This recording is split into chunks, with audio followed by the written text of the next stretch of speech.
윤설야담에 오신 여러분을 환영합니다. 오늘 하루도 윤설야담과 함께 행복하셨으면 좋겠습니다. 지금 구독과 좋아요 눌러주세요. 그럼 오늘의 야담 시작합니다.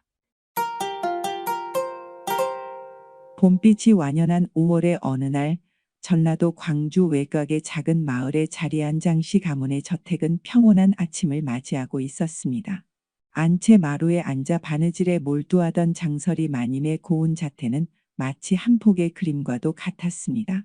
28의 나이에 불과하지만 3년 전 남편을 잃고 과부가 된 장설이 마님은 혼자서도 장씨 가문의 살림을 능숙하게 꾸려나가고 있었습니다.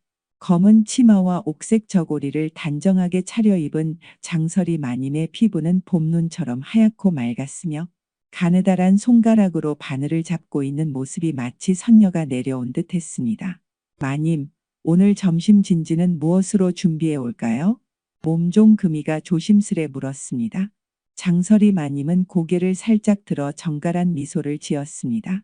오늘은 텃밭에서 딴 나물로 나물밥을 지어 오너라. 그리고 저번에 담근 동치미도 함께 내오고.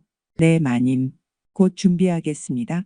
금이가 공손히 허리를 숙이고 물러가는 동안 장설이 마님의 시선은 어느새 마당으로 향했습니다. 그곳에서는 젊고 건장한 머슴 최도리가 장작을 패고 있었습니다. 땀에 젖은 등솔기가 봄볕에 반짝이고 단단한 팔뚝에 힘줄이 돋아나는 모습이 눈에 들어왔습니다.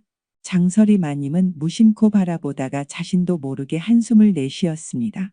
최도리는 24의 나이로 2해 전부터 장씨 가문에서 일하기 시작한 머슴이었습니다. 어려서 부모를 여의고 친척집에서 자라다가 이곳에 들어온 그는 성실하고 부지런하여 장씨 가문의 모든 일을 도맡아 하였습니다. 특히 장설이 마님을 향한 충성심은 누구보다 깊었습니다. 최도리는 장설이 마님의 과묵한 아름다움과 강인한 내면에 은밀한 감정을 품고 있었으나 그것은 머슴과 마님이라는 신분의 벽 앞에서 결코 드러낼 수 없는 마음이었습니다. 도라버이, 행랑채에서 나온 늙은 고모 할매가 최도리를 불렀습니다. 최도리는 얼른 도끼를 내려놓고 달려갔습니다. 예, 할매. 무슨 일이십니까? 내일 새벽장에 나가서 콩나물이랑 두부를 사와야 하니라. 그리고 장터에 가는 김에 이번에 나온 무명도 좀 보고 오거라. 네, 알겠습니다. 새벽에 다녀오겠습니다. 최도리가 다시 장작을 패는 일로 돌아가려는 찰나 마당 너머 안채에서 장설이 마님의 모습이 눈에 들어왔습니다. 볕에 빨래를 널고 있는 장설이 마님의 가녀린 손목과 고운 목선이 순간 최도리의 가슴을 뛰게 했습니다. 그러나 곧 자신의 생각을 다잡으며 고개를 떨구었습니다. 그런 생각을 해서는 안 되지. 최도리는 마음속으로 중얼거리며 더욱 세차게 도끼를 내리쳤습니다. 도끼날이 장작을 가르는 소리가 마당에 울려 퍼졌습니다. 해가 저물고 저녁밥을 마친 후 장설이 마님은 촛불 아래서 남편이 남긴 책을 읽고 있었습니다. 남편은 학문이 깊었던 선비로 많은 책을 남겨두었습니다. 장설이 마님은 남편을 여의고 난 뒤로 혼자서도 책을 읽으며 마음의 위안을 삼았습니다. 물론 여인이 책을 읽는 것을 좋지 않게 여기는 시선도 있었지만 장설이 마님은 그런 시선에 아랑곳하지 않았습니다. 촛불이 흔들리며 방 안에 그림자를 드리웠습니다. 밖에서는 바람이 점점 강하게 불기 시작했습니다. 장설이 마님은 책을 내려놓고 창밖을 바라보았습니다. 어둠이 내린 마당에는 하인들이 오가는 모습만이 간간히 보일 뿐이었습니다. 멀리서 호랑이 울음소리가 들려오자 장설이 마님은 가슴을 쓸어내렸습니다. 이런 밤이면 돌아가신 남편 생각이 더욱 간절해지는구나. 장설이 마님은 속으로 생각했습니다. 그때 갑자기 강한 바람이 불어와 촛불이 꺼지려 했습니다. 장설이 마님이 급히 손으로 바람을 막자 도로 촛불이 살아났습니다. 그리고 그 순간 바깥에서 누군가 대문을 두드리는 소리가 들려왔습니다. 누구시오? 대문간을 지키는 늙은 하인의 목소리가 들렸습니다. 잠시 후 급히 걸어오는 발소리와 함께 금이가 안채로 들어왔습니다. 마님, 마님. 밖에 낯선 나그네가 찾아왔습니다.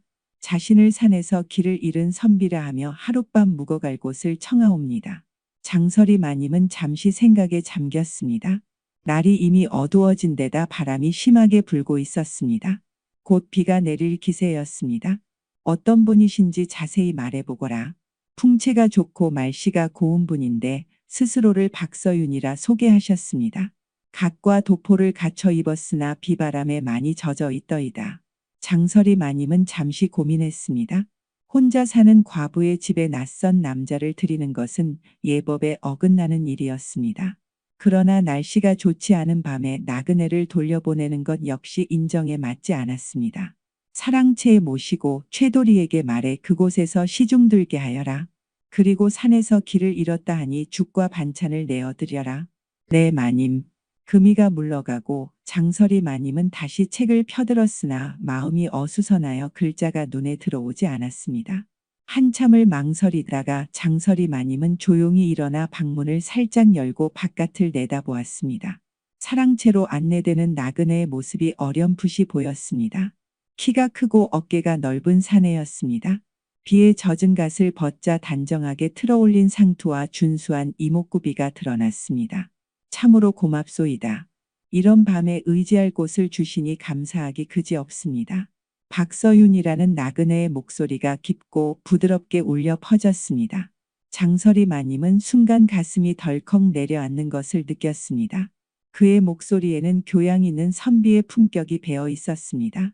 장설이 마님은 얼른 방문을 닫고 가슴을 진정시켰습니다. 무슨 생각을 하는 것이냐 장설이야. 스스로를 꾸짖으며 장설이 마님은 다시 자리에 앉았습니다. 그러나 마음의 동요를 쉽게 가라앉힐 수 없었습니다. 3년간 홀로 살아오면서 한 번도 느끼지 못했던 감정이 일렁이고 있었습니다. 한편 최도리는 사랑채에서 나그네 박서윤에게 시중을 들고 있었습니다.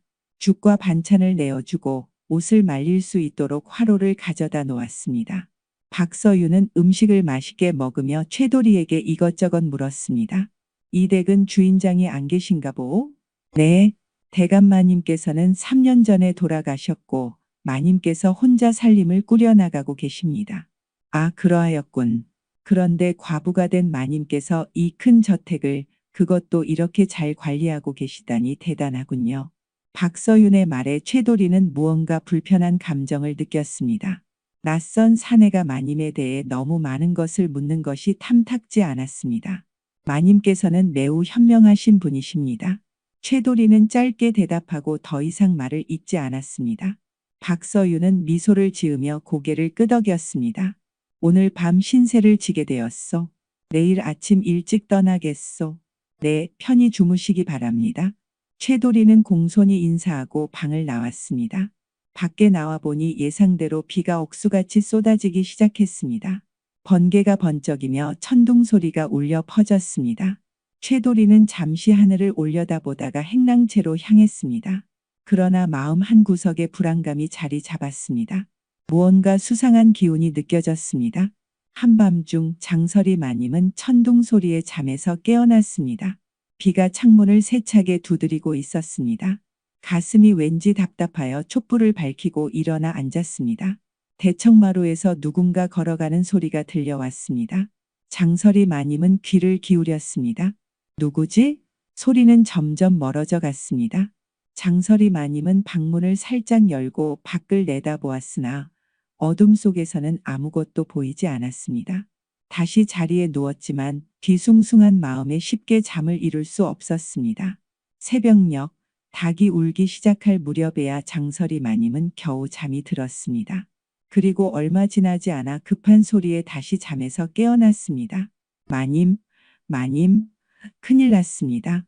금이의 다급한 목소리였습니다. 장설이 마님은 급히 일어나 문을 열었습니다. 무슨 일이냐? 마님께서 간직하시던 옥비녀와 귀한 비단이 사라졌습니다. 장롱을 열어보니 없어졌습니다. 뭐라고? 장설이 마님은 놀라 얼른 장롱으로 달려갔습니다. 시집 올 때 가져온 귀한 옥비녀와 혼수로 받은 비단들이 보관되어 있던 상자가 열려 있었고 안에는 텅 비어 있었습니다. 장설이 마님의 얼굴이 창백해졌습니다. 어떻게 된 일이냐? 누가? 그때 최도리가 급히 안채로 들어왔습니다. 마님, 나그네가 사라졌습니다. 사랑채에 가보니 아무도 없었습니다. 순간 모든 것이 명확해졌습니다. 어젯밤의 나그네, 그 박서윤이라는 사내가 귀중품을 훔친 것이 분명했습니다. 어서 마을 포졸에게 알려야겠소. 늙은 하인이 말했지만 장설이 마님은 고개를 저었습니다. 아니요. 이 일은 마을에 소문내지 마시오.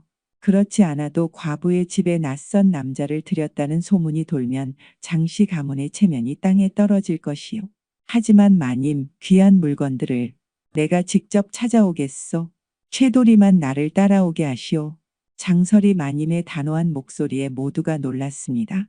평소 온화하고 차분하던 마님의 모습이 아니었습니다. 그러나 그 눈빛에는 강인한 의지가 서려 있었습니다. 마님, 그건 위험합니다. 제가 혼자 가서 찾아오겠습니다. 최돌이가 걱정스러운 목소리로 말했습니다. 아니요. 내 물건은 내가 직접 찾아오겠소. 최돌이는 길을 안내하고 위험할 때 도움이 될 것이요. 장설이 마님은 이미 마음을 굳힌 듯 했습니다.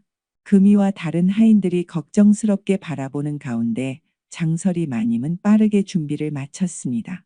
평상시 입던 화려한 비단 옷 대신 검소한 무명 치마 저고리로 갈아입고 머리도 간단히 틀어 올렸습니다. 마님 정말 가시겠습니까? 금이가 눈물을 글썽이며 물었습니다. 반드시 가보와 체면을 찾아오겠다. 걱정 말거라. 장설이 마님은 금이의 손을 잡아주며 말했습니다. 우리가 없는 동안 집안일은 네가 맡아서 하거라. 그리고 누구에게도 말하지 말고 마님은 친척 집에 다녀오신다고 하여라. 네, 마님.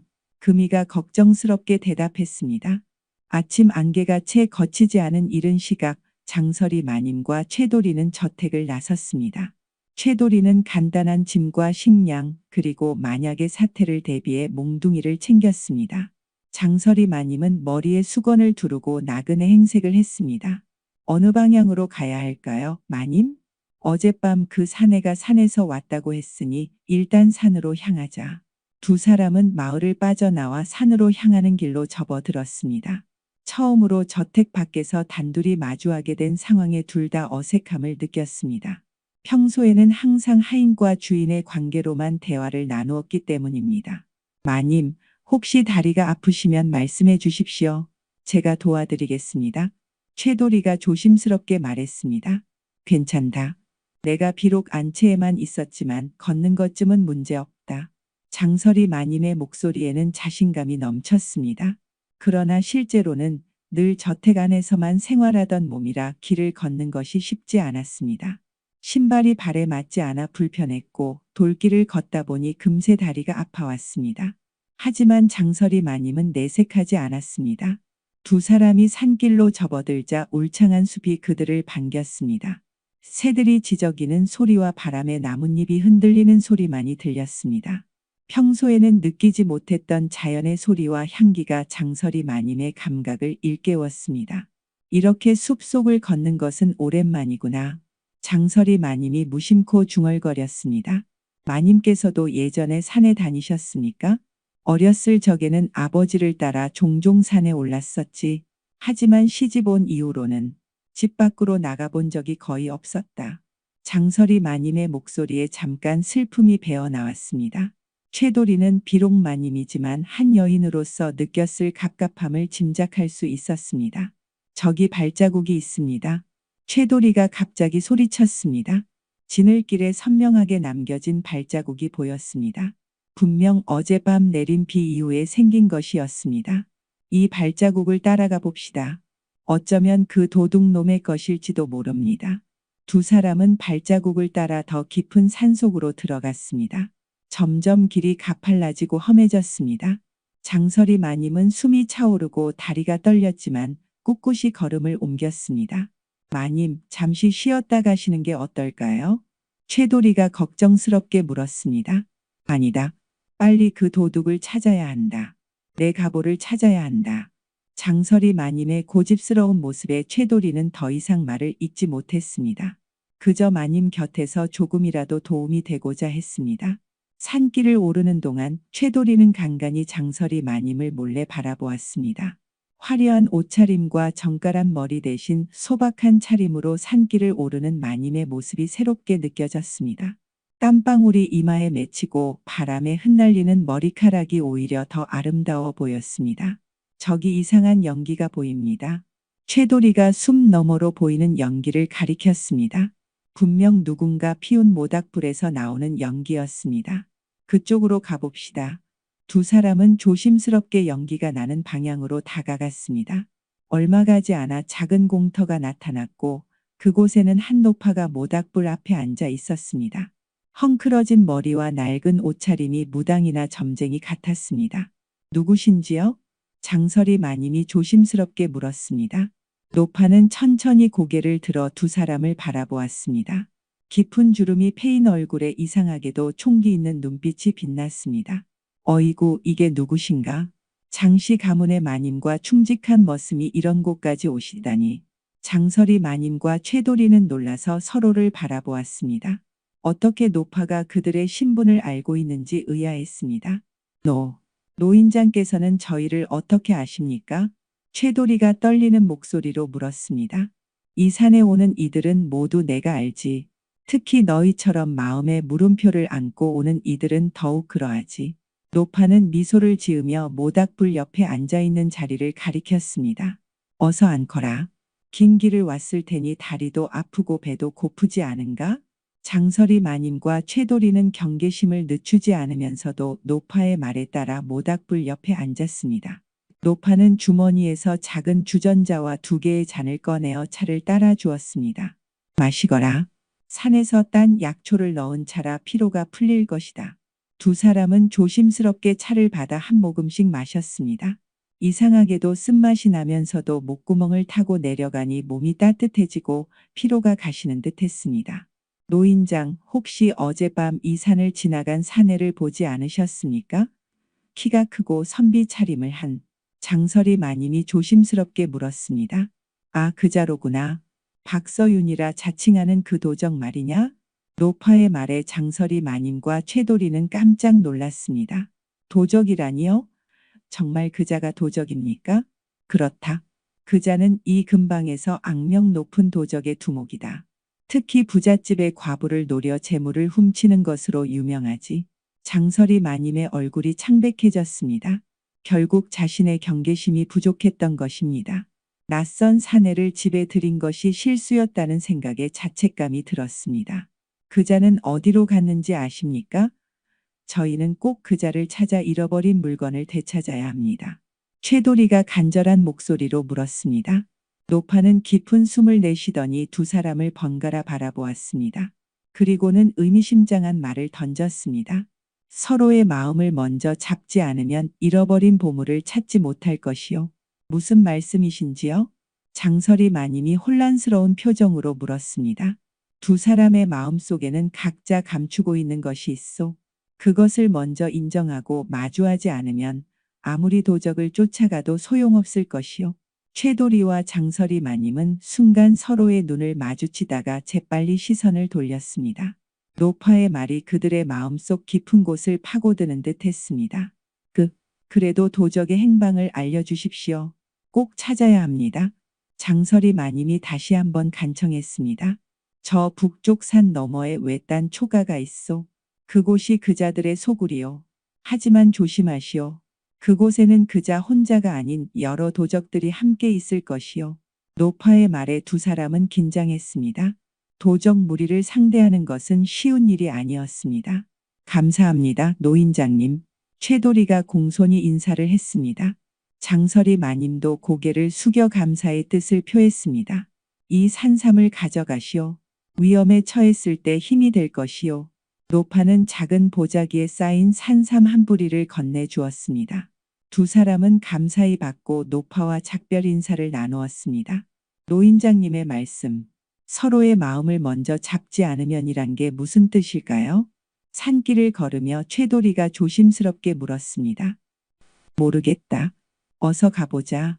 장설이 마님은 생각에 잠긴 표정으로 발걸음을 재촉했습니다.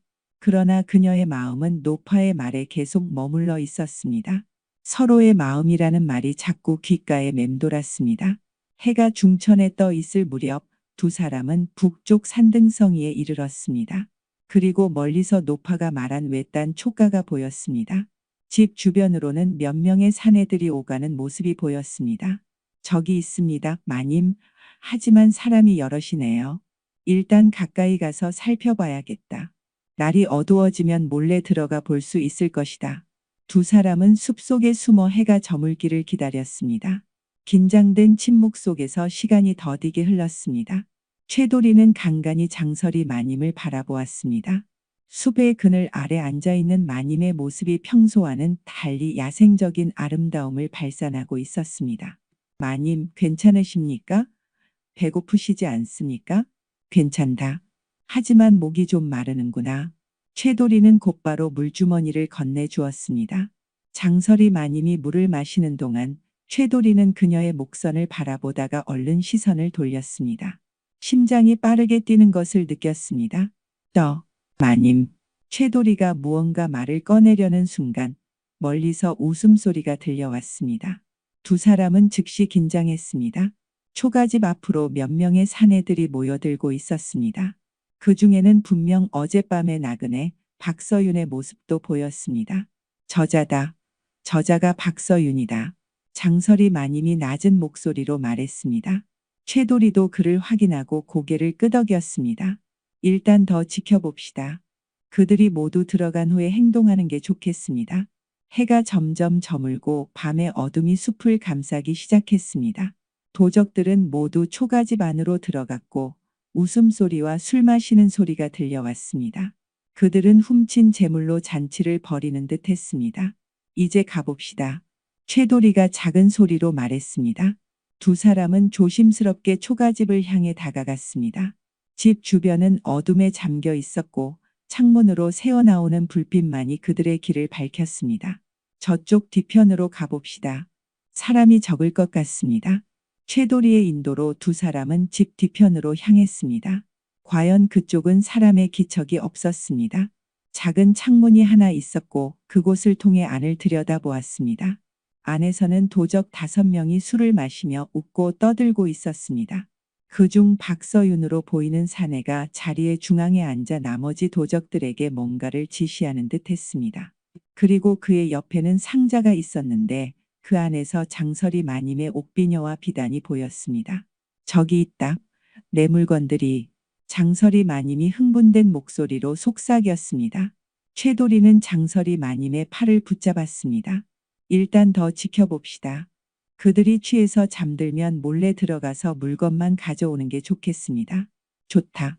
그렇게 하자. 두 사람은 집 뒤편의 어둠 속에 몸을 숨기고 기다렸습니다. 밤이 깊어갈수록 도적들의 웃음소리는 점점 줄어들었고 마침내 코골이 소리만 들려오게 되었습니다. 이제 들어가 봅시다. 최도리가 작은 목소리로 말했습니다. 두 사람은 조심스럽게 집 뒤편의 작은 문을 열고 안으로 들어갔습니다. 어둠 속에서 눈을 크게 뜨고 주변을 살폈습니다. 도적들은 모두 술에 취해 깊이 잠들어 있었습니다. 장설이 마님은 천천히 박서윤 옆에 있는 상자로 다가갔습니다. 최도리는 경계를 늦추지 않고 주변을 살폈습니다. 장설이 마님이 상자에 손을 뻗었을 때 갑자기 바닥에서 삐걱하는 소리가 났습니다. 누구냐? 박서윤이 갑자기 눈을 떴습니다. 장설이 마님과 최도리는 순간 얼어붙었습니다. 도망치시오, 마님. 최도리가 외치며 박서윤을 향해 달려들었습니다. 그러나 그의 외침에 다른 도적들도 하나둘씩 잠에서 깨어났습니다. 이놈들이 누구냐? 도적들이 흩어져 있던 칼과 몽둥이를 집어들었습니다. 최도리는 재빨리 장설이 마님의 손을 잡고 집 밖으로 도망쳤습니다. 그러나 문으로 달려가던 중 장설이 마님이 발을 헛디뎌 넘어졌고 최도리도 함께 균형을 잃고 쓰러졌습니다. 이크, 둘은 바닥으로 곤두박질 쳤습니다. 그런데 이상하게도 바닥이 무너지듯 내려앉았습니다. 알고 보니 그곳은 함정이었습니다. 두 사람은 깊은 구덩이로 떨어졌습니다. 으악! 어둠 속에서 두 사람은 서로의 몸을 부여잡았습니다. 장설이 마님은 본능적으로 최도리의 품에 안겼고 최도리는 마님을 보호하려 양팔로 감쌌습니다. 마님 괜찮으십니까? 응. 장설이 마님은 당황한 나머지 존칭을 빼먹었습니다. 어둠 속에서 그들은 서로의 숨결을 느낄 수 있을 만큼 가까이 있었습니다. 최도리의 강한 팔에 안겨 있는 것이 이상하게도 안전하게 느껴졌습니다. 도망쳤나? 어디로 간 거지? 위에서 도적들의 목소리가 들려왔습니다. 발소리가 이리저리 움직이는 소리가 들렸습니다. 밖을 뒤져봐. 반드시 잡아야 해. 도적들이 집 밖으로 나가는 소리가 들렸습니다. 드디어 위가 조용해지자 최도리는 조심스럽게 주변을 살폈습니다. 함정인 것 같습니다, 마님. 도적들이 만든 덫이겠지요. 얼마나 깊은지 알 수 있느냐? 그리 깊지는 않은 것 같습니다. 제가 먼저 올라가 보겠습니다. 최도리는 조심스럽게 장설이 마님에게서 떨어졌습니다. 그러나 그 순간 장설이 마님은 최도리와 떨어지는 것이 마음 한구석에서 아쉽게 느껴졌습니다. 최도리는 벽을 짚으며 천천히 일어섰습니다. 제가 마님을 올려드리겠습니다. 제 어깨 위에 올라서시면 위로 나가실 수 있을 겁니다. 그렇게 하자 최도리가 무릎을 꿇고 장설이 마님이 그의 어깨 위로 올라섰습니다. 장설이 마님은 처음으로 경험하는 상황에 얼굴이 붉어졌지만 다행히 어둠 속에서는 보이지 않았습니다. 최도리의 단단한 어깨 위에 서서 위로 손을 뻗자 함정의 입구에 손이 닿았습니다. 조금만 더 올려다오. 최도리는 천천히 일어서며 장설이 마님을 더 높이 들어 올렸습니다. 장설이 마님은 마침내 함정 밖으로 빠져나왔습니다. 그리고는 재빨리 주변을 살펴 긴 나뭇가지를 찾아 최도리에게 내려주었습니다. 이걸 잡아라. 최도리도 나뭇가지를 잡고 함정 밖으로 빠져나왔습니다. 두 사람은 숨을 헐떡이며 잠시 그 자리에 앉았습니다. 정말 위험했구나, 최도리. 네, 마님. 하지만 다행히 도망칠 수 있었습니다. 내 물건은 도적들이 밖으로 나간 사이에 다시 들어가 볼까요? 장설이 마님은 잠시 생각하다가 고개를 저었습니다. 너무 위험할 것 같다. 저들이 언제 돌아올지 모른다. 일단 여기서 벗어나는 것이 좋겠다. 두 사람은 조심스럽게 주변을 살피며 숲 쪽으로 이동했습니다. 그러나 얼마 가지 못해 멀리서 횃불과 함께 도적들이 돌아오는 모습이 보였습니다. 저기 있다. 저놈들이다. 도적 중 하나가 두 사람을 발견하고 소리쳤습니다. 최도리는 즉시 장설이 마님의 손을 잡고 숲속으로 달리기 시작했습니다. 마님, 제 뒤를 따라오세요. 어둠 속에서 숲을 달리는 것은 쉽지 않았습니다. 나뭇가지가 얼굴을 핥히고 돌과 뿌리에 발이 걸려 넘어질 뻔했습니다. 그러나 최도리는 단 한 번도 장설이 마님의 손을 놓지 않았습니다. 이쪽이다. 저 아래로 내려가자. 최도리가 가파른 비탈길을 가리켰습니다. 두 사람은 비탈을 따라 미끄러지듯 내려갔습니다. 뒤에서 도적들의 욕설과 소리가 들렸지만 점점 멀어지는 듯 했습니다. 비탈 아래 도착했을 때 그들 앞에는 작은 강이 흐르고 있었습니다. 강 건너편에는 어둠이 더 짙게 깔려 있었습니다. 강을 건너야 합니다, 마님. 그러면 도적들이 우리를 찾기 어려울 겁니다. 그러자 하지만 물이 차갑고 깊을 것 같구나. 제가 마님을 업고 건너겠습니다. 최도리는 망설임 없이 장설이 마님 앞에 무릎을 꿇었습니다. 장설이 마님은 망설였지만 뒤에서 다가오는 도적들의 소리에 어쩔 수 없이 최도리의 등에 올랐습니다. 최도리는 장설이 마님의 다리를 단단히 붙잡고 천천히 강물에 들어섰습니다. 차갑습니다. 꼭 붙잡으세요. 물은 생각보다 깊었고 최도리의 허리까지 차올랐습니다. 차가운 물살이 그들을 휩쓸려 했지만 최도리는 강인한 힘으로 한 걸음 한 걸음 앞으로 나아갔습니다. 장설이 마님은 최도리의 목을 꼭 붙잡고 있었습니다. 그의 등은 넓고 따뜻했습니다. 조금만 더. 마침내 두 사람은 강 건너편에 도착했습니다. 최도리는 장설이 마님을 조심스럽게 내려주었습니다. 둘 다 물에 젖어 떨고 있었습니다. 저기 동굴이 보입니다. 잠시 몸을 말릴 수 있을 것 같습니다. 최도리가 언덕 위에 작은 동굴을 가리켰습니다. 두 사람은 서둘러 동굴로 향했습니다. 동굴은 생각보다 깊지 않았지만 비와 바람을 피하기에 충분했습니다. 마님, 옷이 다 젖으셨습니다. 감기 들지 않게 불을 피워야 할 것 같습니다. 최도리는 동굴 주변에서 마른 나뭇가지와 풀을 모아왔습니다. 다행히 그의 허리춤에 차고 있던 부시와 부싯돌은 물에 젖지 않았습니다. 최도리는 능숙하게 불을 피웠고 곧 작은 모닥불이 동굴 안을 밝혔습니다. 이리 오셔서 몸을 녹이세요, 마님. 장설이 마님은 떨리는 몸으로 모닥불 앞에 앉았습니다. 최도리는 자신의 겉옷을 벗어 장설이 마님의 어깨에 둘러주었습니다. 그러지 마라. 내도 춥잖니. 괜찮습니다, 마님. 저는 이 정도 추위는 아무렇지 않습니다. 그러나 최도리의 말과 달리 그의 몸도 떨고 있었습니다. 장설이 마님은 갑자기 결심한 듯 최도리의 겉옷을 벗고 그에게 다시 건넸습니다. 같이 덮자. 둘 다 감기 들면 안 된다. 장설이 마님의 제안에 최도리는 놀랐지만 거절할 수 없었습니다. 두 사람은 어색하게 겉옷 하나를 함께 덮고 모닥불 앞에 나란히 앉았습니다. 어깨가 맞닿은 채로 앉아있자 묘한 긴장감이 감돌았습니다. 오늘 정말 많은 일이 있었구나, 최도리. 장설이 마님이 침묵을 깨며 말했습니다. 네, 마님. 정말 그랬습니다. 네가 없었다면 나는 오늘 큰일을 당했을 것이다. 정말 고맙다. 아닙니다, 마님. 제가 당연히 해야 할 일을 했을 뿐입니다. 장설이 마님은 불빛에 비친 최도리의 얼굴을 바라보았습니다. 언제나 성실하고 묵묵히 자신의 일을 해내던 그였지만 오늘은 다른 모습을 보았습니다. 위험에 처했을 때 망설임 없이 자신을 보호하는 용감한 모습, 강을 건널 때의 강인함, 그리고 지금 이 순간 보이는 다정한 배려. 최도리, 내게 궁금한 것이 있다. 무엇입니까, 마님? 네가 왜 우리 집에서 일하기로 했니?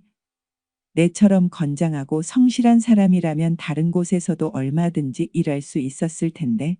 최도리는 잠시 침묵했습니다. 그리고는 조심스럽게 입을 열었습니다. 사실 제가 마님의 댁에 들어오기 전 한 번 뵌 적이 있습니다. 나를? 어디서? 2년 전 제가 장터에서 일할 때였습니다. 마님께서 몸종들과 함께 물건을 사러 오셨지요. 그때 뒤에서 누군가 마님의 주머니를 노리는 것을 보았습니다. 제가 그 도둑을 붙잡았는데 마님께서는 그 사실도 모른 채 가셨습니다. 정말? 그런 일이 있었니? 네. 그 후로 저는 마님의 고귀한 품성과 아름다움에 이끌려 이 집에서 일하고 싶다는 생각을 하게 되었습니다. 최도리의 고백에 장설이 마님은 가슴이 떨리는 것을 느꼈습니다. 그동안 알지 못했던 이야기였습니다. 그런 연유가 있었구나. 장설이 마님의 목소리가 작아졌습니다. 한동안 침묵이 이어졌습니다. 모닥불의 불꽃이 타닥타닥 소리를 내며 춤추었습니다. 마님, 최도리가 조심스럽게 입을 열었습니다. 응? 무당할매의 말씀이 계속 생각납니다. 서로의 마음을 먼저 잡지 않으면 잃어버린 보물을 찾지 못할 것이라고 하셨지요. 장설이 마님도 고개를 끄덕였습니다.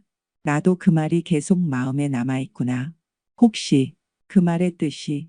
최도리가 더 말을 잇지 못하고 머뭇거렸습니다. 장설이 마님은 천천히 최도리를 바라보았습니다. 불빛에 그의 얼굴이 붉게 물들어 있었습니다. 최도리, 내 마음을 말해보아라.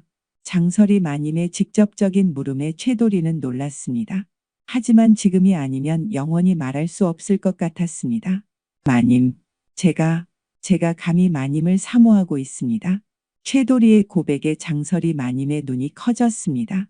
예상했던 말이었지만 직접 듣게 되니 가슴이 쿵쾅거렸습니다. 언제부터? 처음 뵌 순간부터입니다. 하지만 저는 그저 머슴일 뿐이고 마님은 고귀한 양반의 부인이시니 감히 말씀드릴 수 없었습니다. 최도리는 고개를 숙였습니다.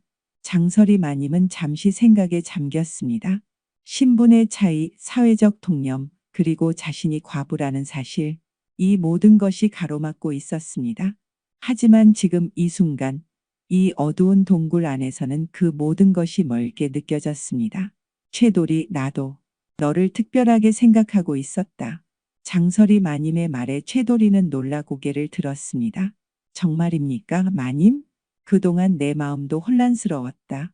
과부로서 다시 이런 감정을 품는 것이 옳은지, 그리고 신분의 차이를 넘어서는 것이 가능한지 많은 고민이 있었다. 장설이 마님의 솔직한 고백에 최도리의 눈에 눈물이 맺혔습니다. 마님, 오늘 네가 보여준 용기와 충성심, 그리고 진심 어린 마음이 내 마음의 벽을 허물었다. 두 사람의 시선이 깊이 마주쳤습니다. 모닥불 빛이 그들의 얼굴을 따스하게 비추고 있었습니다. 최도리는 조심스럽게 손을 뻗어 장설이 마님의 손을 잡았습니다. 장설이 마님은 그 손을 뿌리치지 않았습니다. 한밤중 장설이 마님과 최도리는 서로를 마주하며 마음을 나누었습니다. 이제 그들은 서로의 마음을 알았습니다. 그러나 이 감정을 어떻게 이어나갈지, 현실로 돌아가면 어떻게 될지 알 수 없었습니다. 동이틀 무렵 두 사람은 다시 도적의 초가로 향했습니다. 이번에는 더 조심스럽게 접근했고 마침내 도적들이 모두 잠든 틈을 타 가보를 되찾을 수 있었습니다. 그러나 그들이 돌아서려는 순간 박서윤이 그들을 발견했습니다. 잡아라, 도둑이다. 최도리는 몽둥이를 들고 도적들과 맞섰습니다. 그의 용맹한 싸움 덕분에 장설이 마님은 가보를 들고 밖으로 빠져나올 수 있었습니다. 그러나 최도리는 여러 도적에게 둘러싸여 위험한 상황이었습니다. 바로 그때 멀리서 말발굽 소리와 함께 관군들이 나타났습니다. 금이가 마을의 포졸들에게 마님의 위험을 알린 것이었습니다. 도적들은 사방으로 흩어졌고 최도리는 간신히 빠져나와 장설이 마님과 함께 관군들에게 합류했습니다. 마을로 돌아오는 길은 생각보다 길고 조용했습니다. 관군들의 호위 속에 장설이 마님과 최도리는 각자의 생각에 잠겨 있었습니다. 한때는 마님과 머슴이었지만 이제는 서로의 마음을 확인한 두 사람. 그러나 현실은 그들의 마음처럼 단순하지 않았습니다. 마님, 앞으로 어떻게 해야 할지 최도리가 조심스럽게 물었습니다. 장설이 마님은 잠시 생각에 잠겼다가 작은 목소리로 대답했습니다. 지금은 모르겠다.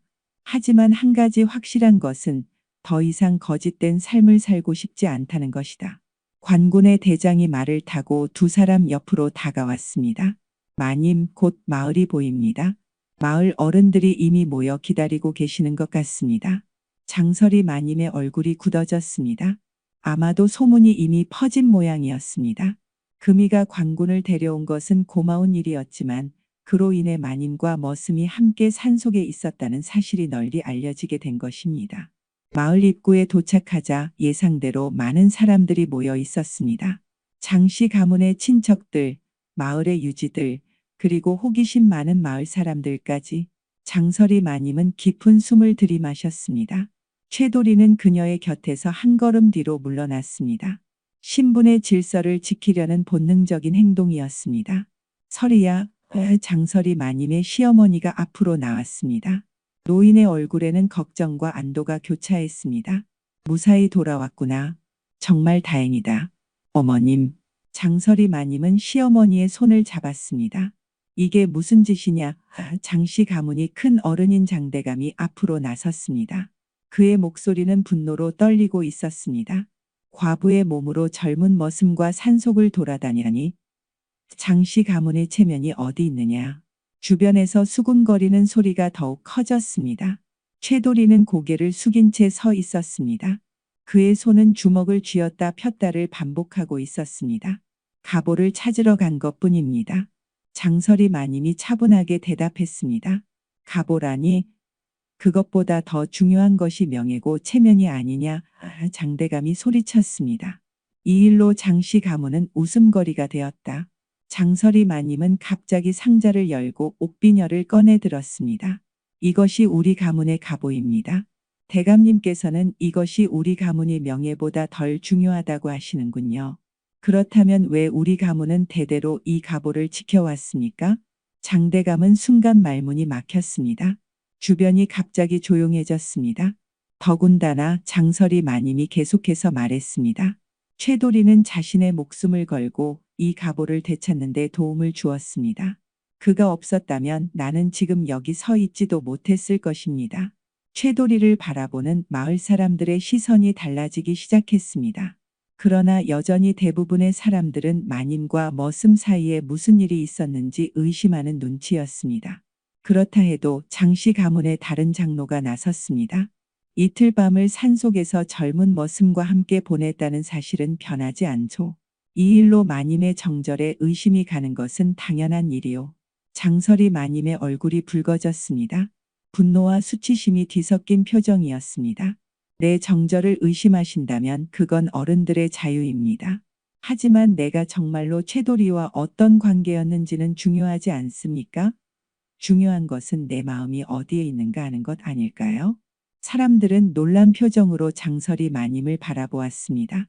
일반적으로 조선시대의 여인, 특히 양반집 부인이 이렇게 당당하게 자신의 마음을 이야기하는 경우는 드물었습니다. 마님의 마음이라니 무슨 말씀이십니까? 장대감이 의아한 표정으로 물었습니다. 장설이 마님은 깊은 숨을 들이마셨습니다. 그리고 천천히 최도리를 바라보았습니다. 최도리의 얼굴에는 놀라움과 두려움, 그리고 희망이 교차하고 있었습니다. 내 마음은 최도리에게 있습니다. 마을 전체가 순간 얼어붙은 듯 했습니다.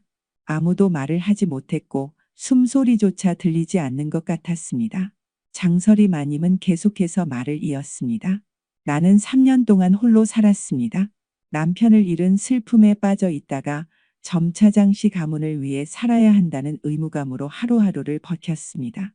그러나 내 마음은 점점 메말라갔습니다. 그런 내게 최도리는 빛과 같은 존재였습니다. 장설이 마님의 솔직한 고백에 모두가 충격을 받았습니다. 특히 장씨 가문의 장로들은 안색이 창백해졌습니다.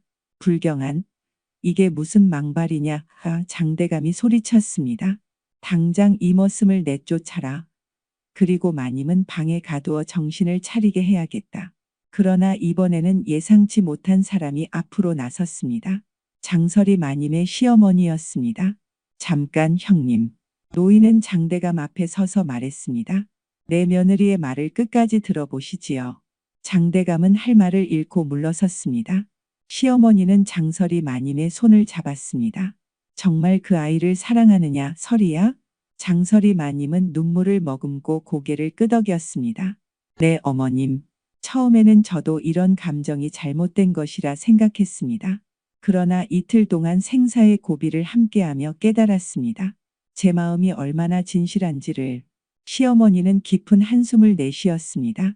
그리고는 최도리를 바라보았습니다. 너는 어떠냐, 최도리?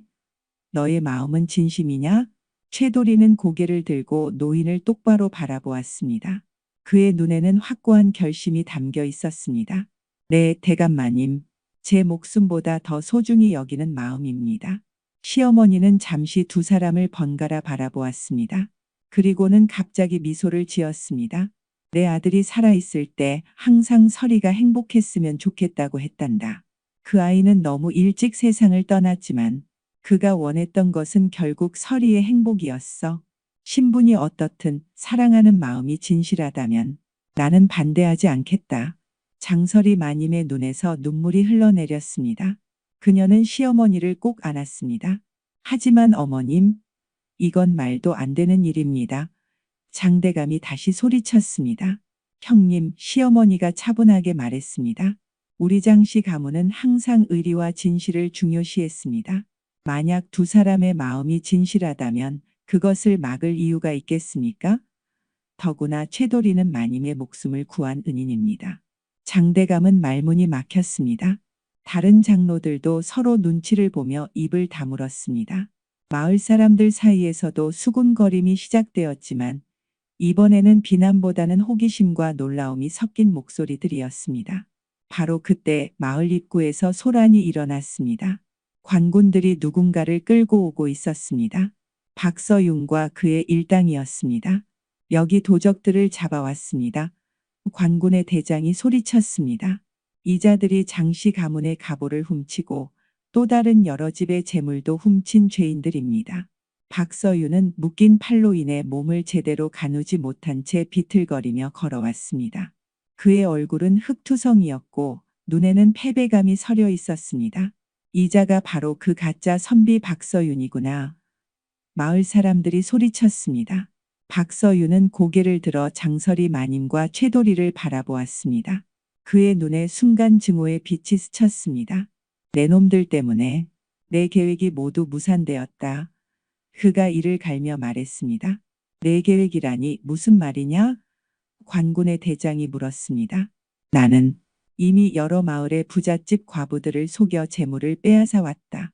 특히 장씨 가문처럼 명망 높은 집안의 과부는 내게 좋은 표적이었지. 박서윤이 비웃듯 말했습니다. 장설이 마님은 그의 말에 얼굴이 굳었습니다. 그녀가 속은 것이 아니라 오히려 악랄한 계략의 희생자가 될 뻔했다는 사실이 밝혀진 것입니다. 이자를 당장 관가로 데려가시오. 장대감이 명령했습니다. 엄중히 다스려야 할 것이요. 관군들이 박서윤과 그의 일당을 끌고 가는 동안 마을 사람들의 시선이 다시 장설이 마님과 최도리에게로 향했습니다. 이제 상황이 조금 달라졌습니다. 마님이 도적의 계략에 맞서 용감하게 가보를 되찾아왔고 최도리는 그 과정에서 목숨을 걸고 마님을 지켰다는 사실이 명확해졌기 때문입니다. 그래도 한 장로가 중얼거렸습니다. 신분의 차이는 어쩔 수 없지 않죠? 양반의 딸과 천한 머슴이 천하다고요? 갑자기 누군가 소리쳤습니다. 마을의 훈장님이었습니다. 그는 마을에서 가장 학식 있는 인물로 존경받는 사람이었습니다. 최도리가 천하다니 그건 잘못된 말씀입니다. 모두가 훈장님을 바라보았습니다. 최도리는 원래 양반집 자제였습니다. 그의 아버지는 과거에 급제한 선비였으나 정쟁에 휘말려 가족이 몰락했지요. 어린 최도리는 먼 친척집에 맡겨졌고 결국 머슴으로 살게 된 것입니다. 그러나 그의 피는 결코 천하지 않습니다. 이 뜻밖의 사실에 모두가 놀랐습니다. 최도리마저도 당황한 표정이었습니다. 그게 사실입니까, 훈장님? 장대감이 물었습니다. 네, 제가 최도리의 아버지를 알았습니다. 학문이 깊고 인품이 훌륭한 분이었지요. 그의 아들 역시 그 피를 이어받았을 것입니다. 이 말에 장로들은 서로 눈치를 살폈습니다. 최도리의 출신이 사실은 천하지 않다는 사실은 상황을 크게 바꿀 수 있었습니다. 그래도 장대감이 마지막 저항을 시도했습니다. 결국 지금은 머슴 아니요? 신분이 회복된 것도 아니고 그렇다면 회복시켜주면 되지 않겠소? 시어머니가 미소를 지으며 말했습니다. 우리 장씨 가문의 힘이라면 원래의 신분을 아니 그 이상으로 높여줄 수도 있지 않겠소? 장대감은 더 이상 반박할 말을 찾지 못했습니다. 그는 한참 동안 생각에 잠겼다가 마침내 한숨을 내쉬었습니다. 알겠소. 최도리의 신분을 회복시켜주고 두 사람의 연을 인정하도록 하겠소. 하지만 그는 손가락을 들어 강조했습니다. 그 전에 최도리는 마을 사람들 앞에서 그의 진심과 충성심을 증명해야 할 것이요. 최도리는 고개를 끄덕였습니다. 어떤 방법으로든 제 마음을 증명하겠습니다. 장대감은 잠시 생각하다가 말했습니다. 그렇다면 1년 동안 장씨 가문을 위해 봉사하고 그동안은 마님과 거리를 두어야 할 것이요. 그 후에 마님과의 연을 공식적으로 인정받을 수 있어. 장설이 마님은 1년이라는 시간이 너무 길게 느껴졌지만 어떻게든 장로들의 허락을 얻는 것이 중요했습니다. 그녀는 최도리를 바라보았고 최도리도 고개를 끄덕였습니다. 수락합니다. 최도리가 말했습니다. 1년이든 10년이든 마님을 위해 기다릴 수 있습니다. 그의 확고한 대답에 마을 사람들은 감동했습니다. 심지어 몇몇 젊은 여인들은 눈물을 훔치기도 했습니다. 이렇게 비범한 사랑 이야기가 자신들의 마을에서 펼쳐지다니 실로 놀라운 일이었습니다. 시간이 흘러 1년이 지났습니다. 최도리는 그동안 장씨 가문을 위해 헌신적으로 일했고 장설이 마님과의 약속을 지키기 위해 거리를 두었습니다. 그러나 두 사람의 마음은 조금도 변하지 않았습니다. 오히려 더욱 깊어졌을 뿐이었습니다. 마침내 약속한 1년이 지나고 장씨 가문은 최도리의 본래 신분을 회복시켜 주었습니다. 그는 이제 최서방이 아닌 최도령으로 불렸고 장설이 마님과의 혼인도 공식적으로 인정받았습니다. 혼인식 날 온 마을이 축제 분위기였습니다. 한때는 상상조차 할 수 없었던 일이 현실이 된 것입니다. 신분의 벽을 넘어 진정한 사랑을 이룬 두 사람의 이야기는 마을 사람들에게 큰 감동을 주었습니다. 식을 마친 후 장설이와 최도리는 저택의 정원에서 조용히 이야기를 나누었습니다. 지난 1년이 정말 길게 느껴졌구나. 장설이가 말했습니다. 네, 하지만 그만큼 우리의 마음을 시험할 수 있는 시간이었습니다. 최도리가 미소 지으며 대답했습니다. 이제 어떻게 살아갈 것이냐? 장설이가 물었습니다. 마님, 아니 이제는 당신이라고 불러도 되겠지요? 최도리가 쑥스럽게 말했습니다. 당신과 함께라면 어떤 삶이든 행복할 것입니다. 장설이는 미소를 지었습니다. 난 항상 궁금했어. 그 노파가 했던 말, 서로의 마음을 먼저 잡지 않으면 잃어버린 보물을 찾지 못할 것이라는 말의 진정한 의미가 무엇이었을까? 최도리는 잠시 생각하다가 대답했습니다. 아마도 갑오보다 더 소중한 보물은 서로의 마음이었던 것 같습니다. 우리가 서로의 마음을 인정하고 나서야 비로소 진정한 보물을 찾은 거죠. 장설이는 최도리의 손을 꼭 잡았습니다. 그 말이 맞는 것 같구나. 내게 가장 소중한 보물은 이제 너란다. 최도리.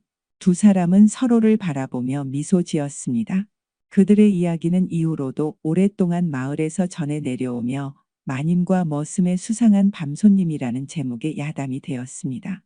신분의 벽을 넘어 진정한 사랑을 이룬 이야기, 그리고 그 사랑의 시작을 알린 수상한 밤손님에 관한 이야기로 말입니다. 장설이와 최도리는 오랫동안 행복하게 살았고 그들의 자식들 역시 부모의 사랑 이야기를 듣고 자라며 진정한 사랑의 가치를 배웠습니다. 그리고 가끔 산속에서 만났던 그 신비한 노파에 대한 이야기도 함께 전해졌습니다. 어떤 이들은 그 노파가 단순한 무당이 아니라 두 사람의 운명을 이어준 산신령이었다고 믿기도 했습니다. 어찌되었든 이 이야기는 사랑의 힘이 어떻게 모든 장벽을 뛰어넘을 수 있는지를 보여주는 아름다운 전설로 남게 되었습니다. 그리고 때때로 밤이 깊고 달빛이 밝을 때면 사람들은 장씨 가문의 저택 정원에서 두 사람이 손을 잡고 거닐며 속삭이는 모습을 본다고도 합니다. 영원한 사랑의 증표처럼 그들의 이야기는 시간을 넘어 계속해서 살아 숨쉬고 있는 것입니다.